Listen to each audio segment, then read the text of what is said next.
Hi everyone, I'm going to show you how I made some of my first Gothmas decorations to go on my little gothic Christmas tree. So first of all, I've got this little skull mould that I got off online. It's normally used for like cooking or candle making, but I found it works quite well with hot glue or resin. I haven't got any resin, so I'm using hot glue. So what you need to do is heat your glue gun up for a bit to make sure the glue is nice and runny, so it goes into all the nooks and crannies of the mould. Each one of these takes about a stick and a half of glue, and the sticks I've got are about, I don't know, 5 inches. No, not 5 inches. About 3 inches long. So I've only got little glue sticks. And what you do is once they're dry, you pop them out the mould and then trim off any rough, straggly looking edges or strings of glue, like so. This is just to neaten them up a bit.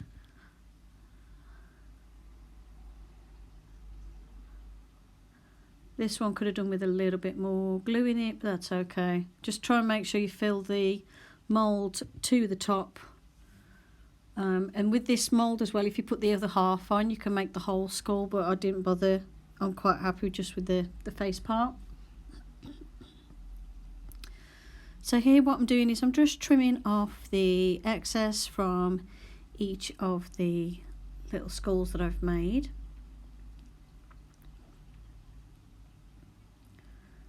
And then what I'm going to do next is attach some sort of string or cord to the back of them so that I can hang them on my little black Christmas tree. See how it's got loads of like little bits sticking off? So I'm just cutting that off with some scissors. It cuts really easy to remove. For the string of these, I decided to use a very thin cord that I've got. It's in white and it's like a bead weaving thread, you know, like from jewellery making section at the craft store.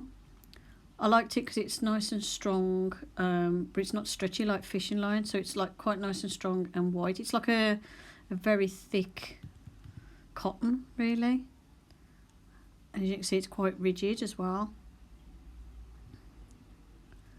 And what I'm doing is just cutting enough to make a loop, and then working, that'll tell me how long I need the little pieces of the cord to be, and obviously cut out 4 of those.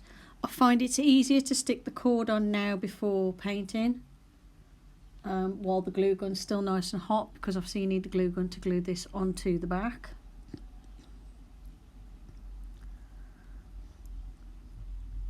And what you do is once you've got the little cords made, like so, just fold it into a loop and hold it in position on the back of one of the skulls, and apply a little bit of hot glue. Because obviously the skulls are made out of hot glue, this will melt ever so slightly underneath where I've applied the fresh glue, and it just makes it form a better bond. So there's like a layer of glue at the back of the cord and at the front, and just glue all of the cords onto the back like so, and then leave that to cool down. And while I was waiting for those to dry, I decided to try something else. So what I'm doing here is I've got a very fine glitter, and I'm applying that to the mould first and then putting the glue on top, because then the glitter will stick into the glue, so it makes some little glittery skulls. So I just wanted to see how this would work out. So I've got my really fine glitter, and it sticks quite well to anything because it's very fine, so it sort of sticks statically. So just make sure the whole surface of the inside of the mould is covered in this glitter as much as you want, and whatever colour you want, like so. And then put the hot glue in like you did for the first ones. So this will give a sort of glittery variant. Then once the ones with the string had dried, I got a little cloth to put on the surface of the table, and what we're going to do is do a little wash of paint over the top, and this is to sort of show up the details, make them look like they're kind of, I don't know, you can make them look like they're made out of stone or something, but the main thing is to make all the details show.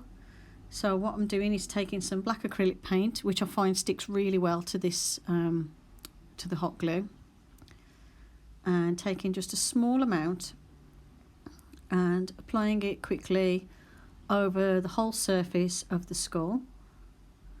And you want to make sure you fill in every nook and cranny, make sure there's no little white spots left, and really scrub those bristles into any nooks and crannies and into the eye sockets and the nose holes, like so. And you want the whole thing covered in black paint. And as you can see, having the cord on first makes it quite useful to hold on to, but also it just saves me damaging the paint later on. So I've covered the whole thing in black paint. And then what you do is take another cloth, in my case I've got dried out baby wipes that I'm using, and just wipe off the excess of the paint. You want the paint on the surface to be lighter and the dark black paint to be in all the recesses. So as you can see, by doing this it makes all the detail pop and show up.